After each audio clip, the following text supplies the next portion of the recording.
வணக்க மக்களே, நாம இந்த ஆரோக்கியமான பதிவில் தர்பூசணி ஜூஸ் உடைய மருத்துவ நன்மைகளை பற்றி தான் பார்க்க போகிறோம். நம்ம கோடை காலத்தில் நமக்கு ஏற்படக்கூடிய பலவிதமான பிரச்சனைகளை கியூர் பண்ணிக்கிறதுக்கும் அந்த பிரச்சனைகள் நம்ம வராமல் தடுக்கிறதுக்கும் தர்பூசணி பழத்தை ஜூஸாக நம்ம எடுத்துக்கலாம். ஸோ இந்த மாதிரி ஜூஸாக எடுத்துக்கும் பொழுது நம்மளுடைய உடலை நீர் சத்து அதிகப்படுறதால உடல் வறட்சி, கோடைக்கால பிரச்சனைகளை நம்ம கியூர் பண்ணிக்கலாம். தர்பூசணி பழத்தில் 90% நீர் சத்து நிறைஞ்சிருக்கிறதால நம்மளுடைய உடல் வறட்சியில் நமக்கு வந்து ஏற்படாது. அதனால் ஏற்படக்கூடிய சீரற்ற குடல் இயக்கம், கடுமையான மலச்சிக்கல் போன்ற பல்வேறு பிரச்சனைகளை நம்ம வராமல் தடுத்துக்கலாம். இப்போ நீங்க தர்பூசணி பழத்தை எப்போ சாப்பிடலாம்னு பார்த்தீங்கன்னா, தர்பூசணி ஜூஸாக நீங்க எடுத்துக்கொள்ளும் போது காலை உணவின் போது அல்லது காலை உணவிற்கும் மதிய உணவுக்கும் இடைப்பட்ட நேரமான நண்பகல் நேரத்தில் எடுத்துக்கலாம். இதை தவிர நீங்க சாயங்கால நேரங்களில் தர்பூசணி பழத்தை எடுத்துக்கலாம். அதே போல தர்பூசணி ஜூஸாகவும் எடுத்துக்கலாம். ஆனால் நீங்க நைட் டைம் இரவு நேரங்களில் தர்பூசணி பழங்களை சாப்பிட்றதோ அல்லது ஜூஸாக எடுத்துக்கிறதோ தவிர்க்க வேண்டும். ஏன் அப்படின்னா சில நேரங்களில் அது வயிறு சம்பந்தப்பட்ட கோளாறுகளை உண்டாக்கலாம். ஸோ இதெல்லாம் ஒரு பக்கம் இருந்தாலும் தர்பூசணி பழத்தை நீங்க ஜூஸாக எடுத்துக்கும் போது இதை விடவும் உங்களுக்கு இன்னும் நிறைய மருத்துவன்மைகள் கிடைக்குது. அதெல்லாம் என்னென்ன அப்படின்றத பற்றி நம்ம ஒவ்வொன்றா தெளிவாக பார்ப்போம். அதை பார்க்கறதுக்கு முன்னாடி இந்த வீடியோக்கு மட்டும் ஒரு லைக் கொடுத்துட்டு இந்த தகவலை உங்களுக்கு தெரிஞ்சவங்களுக்கும் ஷேர் பண்ணிடுங்க. இது அவங்களுக்கும் பயனுள்ளதாக இருக்கக்கூடிய ஒரு ஆரோக்கியமான பதிவு தான். இது போன்ற அப்டேட்ஸ்கள் நீங்கள் தொடர்ந்து பார்க்கறதுக்கு நம்மளுடைய ஹெல்த் நியூஸ் தமிழ் சேனலை சப்ஸ்கிரைப் பண்ணி வச்சுக்கோங்க. பக்கத்தில் இருக்கக்கூடிய பெல் பட்டனையும் கிளிக் பண்ணி ஆல் அப்படின்ற ஆப்ஷனையும் மறக்காம செட் பண்ணி வச்சுக்கிட்டீங்க அப்படின்னா நான் போடக்கூடிய எல்லா அப்டேட்ஸும் உங்களுக்கு நோட்டிஃபிகேஷன் அடிக்கடி வந்து சேரும். சரி வாங்க மக்களே, இப்போ வீடியோக்குள்ள போயிடலாம். நோய் எதிர்ப்பு சக்தியை அதிகரிக்கிறது தர்பூசணி பழம். தர்பூசணி பழத்தை நீங்கள் ஜூஸாக எடுத்துட்டாலும் இந்த நன்மைகள் உங்களுக்கு கிடைக்கும். தர்பூசணி பழத்துடைய ஜூஸ்ல விட்டமின் சி எனும் உயிர் சத்து அதிக அளவில் நிறைந்திருக்கு. நம் உடலின் நோய் எதிர்ப்பு சக்திக்கு மிகவும் இன்றியமையாத இந்த ஊட்டச்சத்து தர்பூசணி ஜூஸ் அதிகம் கொண்டிருக்கிறதால இதை நம்ம எடுத்துக்கொள்ளும் போது நம்மளுடைய நோய் எதிர்ப்பு சக்தியை நம்மளால் அதிகரித்துக் கொள்ள முடியும். இதை தவிர நம்மளுடைய முடி மற்றும் சருமத்திற்கெல்லாம் ஆரோக்கியத்தை தரக்கூடிய விட்டமின் பி என்னும் சத்து மற்றும் பீட்டா கரோட்டின் எல்லாமே தர்பூசணி பழத்து ஜூஸ்ல நிறைந்திருக்கிறதால ஸோ அந்த முடி சார்ந்த சருமம் சார்ந்த பிரச்சனையுமே நம்ம கியூர் பண்ணிக்கலாம். நோய் எதிர்ப்பு சக்தியை அதிகப்படுத்திக் கொள்வதன் மூலமாக நமக்கு இருக்கக்கூடிய நோய்களுமே குணப்படுத்திக்கலாம். சீசனாக புதுசாக அட்டாக் ஆகக்கூடிய தொற்று நோய்களையும் வராமல் தடுப்பதற்கான ஆற்றலை பெறுவதற்கெல்லாம் தர்பூசணி ஜூஸை எடுத்துக்கலாம். நீரிழிவு நோய் உள்ளவர்கள் தர்பூசணி ஜூஸை எடுத்துக்கலாம். அந்த ப்ராப்ளத்தை கியூர் பண்ணிக்கலாம். ஸோ சுகர் பேஷண்ட்ஸ் வந்து தர்பூசணி ஜூஸை எடுத்துக்கொள்ளும் போது அது வந்து அவங்களுக்கு அந்த ப்ராப்ளத்தை கியூர் பண்ணுறதுக்கு ஹெல்ப்ஃபுல்லாக இருக்கும். தர்பூசணி ஜூஸில் இருக்கக்கூடிய நிறைய ஊட்டச்சத்துக்கள் அதிக இனிப்பு சுவையுடன் அது இருக்கிறதால அதில் அதிகமாக சர்க்கரை நிறைந்திருக்கு அப்படின்றதால சுகர் பேஷண்ட்ஸ் வந்து அதை எடுத்துக்க கூடாது அப்படின்லாம் சொல்லுவாங்க. ஆனால் அவங்களுடைய நம்பிக்கை அப்படி இருக்கு. ஸோ ஆனால் அது அப்படி கிடையாது. உண்மையிலேயே ஆய்வுகளுடைய அடிப்படையில் பார்க்கும்போது ஒரு முழு தர்பூசணியில் 6.2 கிராம்ல இருந்து அதிகபட்சம் 100 கிராம் வரையிலான சர்க்கரை தான் நிறைந்திருக்கு. ஸோ இது வந்து உங்களுடைய பிளட்ல எந்த அளவிலுமே சுகரை வந்து இன்க்ரீஸ் பண்ணாது. அந்த பிளட்ல இருக்கக்கூடிய சுகருடைய அளவை கண்ட்ரோல் பண்றதுக்கு தான் தர்பூசணி ஜூஸ் உதவிகரமாக இருக்கும். அப்படின்றதால தர்பூசணி ஜூஸை சுகர் பேஷண்ட்ஸ் எடுத்துக்கும் போது அவங்களுடைய பிளட்ல சுகருடைய அளவை கண்ட்ரோல் பண்ணிக்கலாம். நாளடைவில் அந்த சுகர் ப்ராப்ளத்திலிருந்து விடுபடுவதற்கெல்லாம் தர்பூசணி ஜூஸ் உதவிகரமாக இருக்கும். உடல் எடையை ஆரோக்கியமான முறையில் எந்த விதமான சைடு எஃபெக்டும் இல்லாமல் குறைக்கணும்னு நீங்கள் நினைச்சிங்க அப்படின்னா தர்பூசணி பழத்தை ஜூஸாக எடுத்துக்கலாம். தர்பூசணி ஜூஸில் அதிக அளவு நீர் சத்து நிறைஞ்சிருக்கு, நார் சத்தும் இருக்குது. அதாவது 90% நீர் சத்து இருக்குது, ஃபைபர் என்று சொல்லக்கூடிய நார் சத்தும் இருக்குது. இதன் காரணமாக நீங்கள் உணவுகளை வந்து எடுத்ததுக்கப்புறம் மிக விரைவில் மீண்டும் பசி எடுக்கிறத தர்பூசணி ஜூஸ் வந்து தடுக்கும்.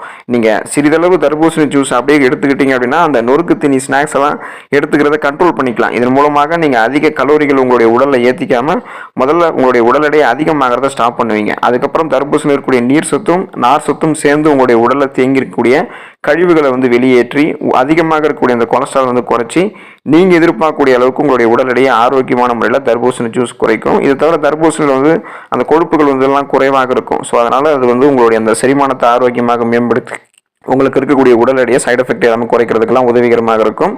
இதய ஆரோக்கியத்தை உங்களுக்கு வந்து மேம்படுத்திக் கொள்வதற்கெல்லாம் நீங்கள் தர்பூசணி ஜூஸ் எடுத்துக்கலாம். தர்பூசணி ஜூஸில் இருக்கக்கூடிய லைகோபின் அப்படின்றது நமது இதயத்தினுடைய ஆரோக்கியத்தை மேம்படுத்துறதுக்கு உதவிகரமாக இருக்கக்கூடிய சத்து.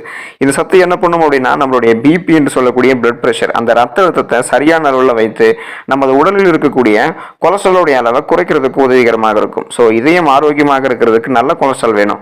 அப்போ கெட்ட கொலஸ்ட்ரால் மட்டும் குறைச்சிட்டு நல்ல கொலஸ்ட்ரால் நம்மளுடைய உடலில் ஆரோக்கியமான வச்சுக்கிறதுக்கெல்லாம் தர்பூசணி ஜூஸ் எடுத்துக்கொள்ளும் போது தர்பூசணி ஜூஸ் இருக்கக்கூடிய அமினோ அமிலம் நைட்ரிக் ஆக்சைடை உற்பத்தி செஞ்சு பிபியை வந்து அதிகரிக்கிறத தடுத்துரும். இதனால இதயம் நமக்கு ஆரோக்கியமாக இருக்கும். இதன் மூலமாக மாரடைப்பு, பக்கவாதம் போன்ற இதயம் சார்ந்த எந்த விதமான நோய்களும் இல்லாமல் நம்ம நலமோடு வாழலாம். கண் பார்வையை மேம்படுத்தும் தர்பூசணி ஜூஸ். தர்பூசணி ஜூஸ்ல இருக்கக்கூடிய லைகோபின்ல ஆன்டி ஆக்சிடென்ட் தன்மை அதிகமாக நிறைந்திருக்கு. மேலும் சுழற்சி, அந்த உங்களுக்கு சுழற்சி அடிப்படையில் நீங்க அந்த தர்பூசணி பழத்தை எடுத்துக்கிட்டீங்க அப்படின்னா அலர்ச்சி தன்மைக்கு எதிராகவும் நீங்க செயல்படலாம். ஸோ ஆன்டி இன்ஃப்ளமேட்டரி பண்புகள் உங்களுக்கு உங்களுக்கு வந்து கிடைக்க ஆரம்பிக்கும். இதன் காரணமாக தர்பூசணி ஜூஸ் நீங்க போதுமான அளவுக்கு உட்கொள்ளும் போதே உங்களுடைய கண் பார்வை சம்பந்தமான பிரச்சனைகளை நீங்க குணப்படுத்திக் கொள்ளலாம். கண் பார்வை சம்பந்தமான பிரச்சனைகளை வராமலும் தடுத்துக் கொள்ளலாம். வயதானவர்களுக்கெல்லாம் உண்டாகக்கூடிய பார்வை குறைபாடெல்லாம் ஏற்படாமல் முன்னாடியே தடுக்கிறதுக்கெல்லாம் தர்பூசணி ஜூஸ் எடுத்துக்கலாம். பல் ஈறுகளுக்கு பாதுகாப்பு அளிக்கும் தர்பூசணி ஜூஸ். தர்பூசணி ஜூஸ்ல அதிகமாக நிறைந்திருக்கக்கூடிய விட்டமின் சி எனும் உயிர் சத்து நமது ஈறுகளினுடைய ஆரோக்கியத்தை மேம்படுத்துவதற்கு உதவிகரமாக இருக்கும். மேலும் ஈறுகளில் உண்டாகக்கூடிய பாக்டீரியா இன்ஃபெக்ஷன், அந்த பாக்டீரியா தொற்றுகளிலிருந்து பாதுகாப்பு அளிக்கும். தர்பூசணி ஜூஸ் உட்கொள்ளும் போது நம்ம எடுத்துக்கிட்டோம் அப்படின்னா பற்கள் பளிச்சுன்னு இருக்கிறது உதவுவதோடு மட்டும் இல்லாமல் உதடுகள் வறண்டு போதும் தடுக்கலாம். ஏன்னா தர்பூசணி பழத்தில் 90% நீர் சத்து இருந்திருக்கிறதால இது நமக்கு சாத்தியம். அப்போ உடல் வறட்சி ஏற்படாமல் இருக்கும். உதடு வெடிப்பெல்லாம் நமக்கு வந்து இல்லாமல் நம்மளுடைய உடம்பை நம்ம நீரேற்றமாக வைத்துக் கொள்ளலாம். ஸோ இதனால் நம்மளுடைய உடலுக்கு இந்த வகையிலும் தர்பூசணி பழம் ஆரோக்கியம் சேர்க்கும். அதாவது ஈறுகளை வந்து பாதுகாப்பு செய்யும். ஒட்டுமொத்தமாக வாய் ஆரோக்கியத்தை மேம்படுத்திக் கொள்வதற்கெல்லாம் தர்பூசணி ஜூஸ் நம்ம எடுத்துக்கலாம். ஸோ என்னதான் ஒரு உணவுப் பொருள் இருந்தாலும் அந்த உணவுப் பொருள் அளவுக்கு மிஞ்சினால் அமிர்தமும் நஞ்சுன்னு சொல்லுவாங்க. அது போல தர்பூசணி ஜூஸை நீங்க அதிகமாக எடுத்துக்கிட்டீங்க அப்படின்னா உங்களுக்கு ஒருவேளை என்னென்ன பாதகங்கள் விளைவு ஏற்படும், அதாவது சைடு எஃபெக்ட்ஸ் உங்களுக்கு என்னென்ன ஏற்படும் அப்படின்றத பற்றியும் நம்ம தெளிவாக தெரிஞ்சுக்குவோம். ஏன்னா ஒரு உணவு நம்ம எடுத்துக்கொள்ளும் போது அதோடைய நன்மை தீமைகளை தெரிஞ்சுக்கிட்டதுக்கு அப்புறம் பாதுகாக்கப்பட்ட பரிந்துரைக்கப்பட்ட சூழ்நிலை எடுத்துக்கிட்டாதான் அது நமக்கு மருத்துவ நன்மைகளை கொடுக்கும். ஸோ அந்த மாதிரி தர்பூசணி பழத்துடைய தீமைகளையும் நம்ம தெரிஞ்சுக்குவோம். தர்பூசணி ஜூஸை நீங்கள் அதிகமாக எடுத்துக்கிட்டீங்க அப்படின்னா உங்களுக்கு ஒரு வேளை இதயம் சார்ந்த பிரச்சனைகள் ஏற்படலாம். தர்பூசணி ஜூஸில் மிக அதிக அளவில் பொட்டாசியம் இருந்திருக்கு. பொட்டாசியம் பற்றாக்குறை எப்படி உயர் ரத்த அழுத்தத்துக்கு ஒரு காரணமாக இருக்கும், அதே போல் அதிகப்படியாக பொட்டாசியத்தை நீங்கள் நுகர்ந்துட்டீங்க எடுத்துக்கிட்டீங்க அப்படின்னா இதய துடிப்பை அது சீரற்றதாக மாற்றிடும். அதனால் போதுமான அளவுக்கு பொட்டாசியம் தான் உங்களுக்கு வேணும். அதனால் நீங்கள் குறைவான அளவுக்கு நீங்கள் வந்து உங்களுக்கு தர்பூசணி ஜூஸ் எடுத்துக்கலாம், அல்லது போதுமான அளவுக்கு எடுத்துக்கிறது ரொம்ப நல்லது. அதிகமாக எடுத்துக்கூடாது. அப்போ அதிகமாக எடுத்துக்கொள்ளும் போது இதய துடிப்பு வேகப்படுத்தும். இதனால் தர்பூசணி ஜூஸ் அதிகமாக எடுத்துக்கிட்டீங்கன்னா இதயம் சார்ந்த பிரச்சனைகள் வருவதற்கான வாய்ப்புகள் இருக்கு. அதனால நீங்க இதை வந்து கியூர் பண்ணிக்கிறது ரொம்ப ரொம்ப நல்லது அப்படின்னு நினைச்சீங்கன்னா தர்பூசணி ஜூஸை வந்து போதுமான அளவுக்கு எடுத்துக்கோங்க, அல்லது குறைவாக எடுத்துக்கிறதே உங்களுக்கு ஆரோக்கியம் தான். ஒருபோதும் நீங்க அதிகமாக எடுத்துக்கொள்ளக்கூடாது. உடல் வீக்கம் ஏற்படும் நீங்க தர்பூசணி ஜூஸை அதிகமாக எடுத்துக்கிட்டீங்கன்னா. தர்பூசணி பழத்தும் அதை நீங்க ஜூஸாக அப்படியே எடுத்துக்கிட்டாலும் உங்களுக்கு வந்து முழுக்க முழுக்க அந்த நீர் சத்துக்கள் கிடைக்க ஆரம்பிக்கும். அப்போ 90% நீர் சத்து இருந்திருக்கிறதால ஏற்கனவே உங்களுடைய உடலில் நீர் சத்துக்கள் அதிகமாக யாருக்கெல்லாம் இருக்குன்னு நினைக்கிறீங்களோ அவங்களாம் தர்பூசணியை அதிகமாக சாப்பிடக்கூடாது. அப்படி நீங்க எடுத்துக்கிட்டீங்க அப்படின்னா உடல் அதீத சோர்வடையும். அதிகமான நீர் சத்து நமக்கு இருக்கும்போது நம்ம சோர்வடைய ஆரம்பிப்போம். கை கால்கள் உடல்ல வீங்கக்கூடிய பிரச்சனை ஏற்படும். ஸோ நமக்கு வந்து நீர் சத்து நம்மளுடைய உடல்ல அதிகமாக இருக்குன்றதாலேயே நமக்கு வந்து உடல்ல வீக்கம் ஏற்பட ஆரம்பிக்கும். இந்த மாதிரி ப்ராப்ளம் உங்களுக்கு இருக்கு அப்படின்னா நீங்க கண்டிப்பா வந்து தர்பூசணி பழத்தை எடுத்துக்கொள்ளாமல் இருக்கிறதே நல்லதுதான். கல்லீரல் பிரச்சனைகள் உங்களுக்கு இருக்கு அப்படின்னா நீங்க தர்பூசணி பழத்தை சாப்பிட்றதையோ அல்லது தர்பூசணி ஜூஸ் அப்படியே எடுத்துக்கிறதையோ நீங்க நிறுத்துறது ரொம்ப நல்லது. இப்போ ஆல்கஹால் அதிகம் எடுத்துக்கொள்றவங்கலாம் தர்பூசணி ஜூஸை அதிகமாக எடுத்துக்கொள்ளக்கூடாது. குறிப்பாக அந்த மது அருந்தக்கூடிய நாட்களில் தர்பூசணி ஜூஸை எடுத்துக்கொள்வது தவிர்க்கிறது ரொம்ப ரொம்ப நல்லது. அப்படி நீங்க அந்த தர்பூசணி பழத்தை அந்த மாதிரி ஆல்கஹால் எடுத்துக்கொள்ளக்கூடிய நேரத்தில் அதிகமாக எடுத்துக்கிட்டீங்க அப்படின்னா அது கல்லீரல் வீக்கம் மற்றும் கல்லீரலுடைய அந்த கொலஸ்ட்ரால் கொழுப்பு பிரச்சனைகள் எல்லாம் உங்களுக்கு உண்டாக்கும். இந்த பழக்கங்கள் எப்படி இருந்தாலும் உங்களுக்கு வந்து பார்த்தீங்கன்னா தீமையை தான் விளைவிக்கும் அப்படின்னாலும் இதை நீங்கள் கைவிட்டு விடுவது ரொம்ப நல்லது. நீரிழிவு பிரச்சனை உங்களுக்கு வந்து ஏற்படும். நீங்கள் தர்பூசணி பழத்தை ஜூஸாக அதிகமாக எடுத்துக்கிட்டீங்க அப்படின்னா தர்பூசணி பழத்தில் 90% நீர் சத்து இருக்குது, ஆனால் மீதி 10% அதிக அளவிலான சர்க்கரை இருக்குது. இப்போ தர்பூசணி ஜூஸ் அதிகமாக எடுத்துக்கொள்ளும் போது ரத்தத்தில் சர்க்கரையினுடைய அளவு அதிகரிக்கும். அதனால நீரிழிவு பிரச்சனை இருக்கிறவங்களாம் தர்பூசணி ஜூஸை குறைவாக மட்டுமே எடுத்துக்கிறது ரொம்ப ரொம்ப நல்லது. ஜீரண மண்டலம் சார்ந்த உங்களுக்கு செரிமானம் சார்ந்த பிரச்சனைகள்லாம் ஏற்படும். அதிகமாக தர்பூசணி பழம் கிடைக்குது அப்படின்றதுக்காக நீங்கள் எடுத்துக்கிட்டீங்க அப்படின்னா நீர் சத்து மட்டும் கிடைக்காது, அது கூட சேர்த்து வயிற்று உப்புசம் ப்ராப்ளமும் உங்களுக்கு ஏற்படுறதுக்கு வாய்ப்புகள் அதிகம்.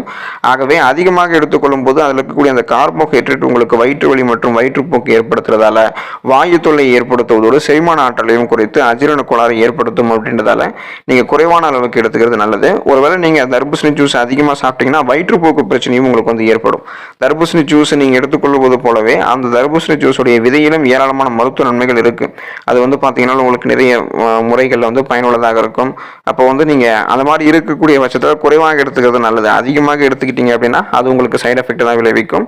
ஸோ இதனால் நீங்கள் தர்பூசணி ஜூஸை உங்களுக்கு போதுமான அளவுக்கு மட்டும் எடுத்துக்கிறது ரொம்ப ரொம்ப நல்லது. அதிகமாக ஒருபோதும் எடுத்துக்காதீங்க, அது பக்க விளைவுகளை ஏற்படுத்தலாம். இந்த மாதிரி விஷயங்கள் இருக்குது தர்பூசணி ஜூஸில் அப்படின்றது தெரிஞ்சுக்கிட்டு நன்மைகளை மற்றும் பெற்று நலமோடு வழங்க அடுத்த ஆரோக்கியமான பதிவில் மறக்காமல் சந்திப்போம். நன்றி மக்களே.